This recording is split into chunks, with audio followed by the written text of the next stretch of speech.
Hello, Shri Swami Samarth. आणि सगळ्यांना शुभ सकाळ. आमच्या घरात आज कोकणीचं फुल उमललेलं होतं, खूप छान वाटत होतं. महादेवाचं अत्यंत प्रिय फुल आहे आणि गावाकडची सकाळ बघा खूप छान झाली होती. आणि कवळ्यांनात आमचा बगीत झोपलेला होता. आणि चला आम्ही चाललेलो रानात आगर काढण्यासाठी. तुम्हाला घराच्या साईडचा व्ह्यू दाखवते. आणि आमच्या चुलत सासऱ्यांचं ते घर आहे, जे झाडं लावलेली आहेत साईडचं आहे ते.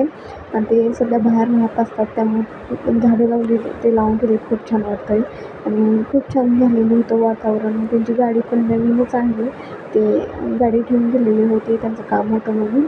आणि चला आमच्या परत आपण रानाकडे जाऊयात. आणि जाता जाता आमच्या शेजारी रानात मका होती, जी आमचीच होती. आम्ही जे जनावरांना अन्न घालतो आणि सगळं साईडचं हिरवं गार झालेलं होतं आणि ऊन पडलेलं होतं. असं वाटत होतं तिथं आज पाऊस येणारच नाही, पण शेवटी आभाळ भरून येतच होतं मागून. आणि साईडून सगळीकडे हिरवं झाल्यामुळे खूप छान प्रसन्न वाटलेली, खूप छान असं होतं. आणि उन्हाळ्यात इथे पूर्णपणे कोरडं असतं, खूप असं वाळलेलं असतं. आणि डाळिंबाची बाग, आमच्या डाळिंबाच्या बागात कुठेही तण नाही, कारण आम्ही काढून घेतलेलं आहे. आता आगारू काढायचं चालू आहे. त्यांची मका बघा आम्ही जी नवीन पेरलेली आहे, आता कुठेतरी दिसत होती.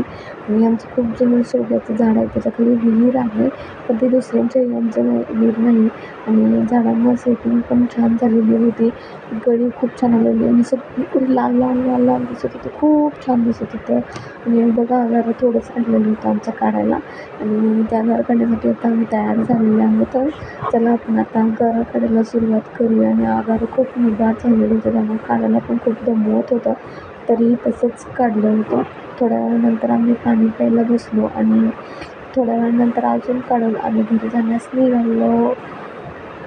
व्हिडिओ आवडल्यास लाईक, शेअर, सबस्क्राईब करा. थँक्यू.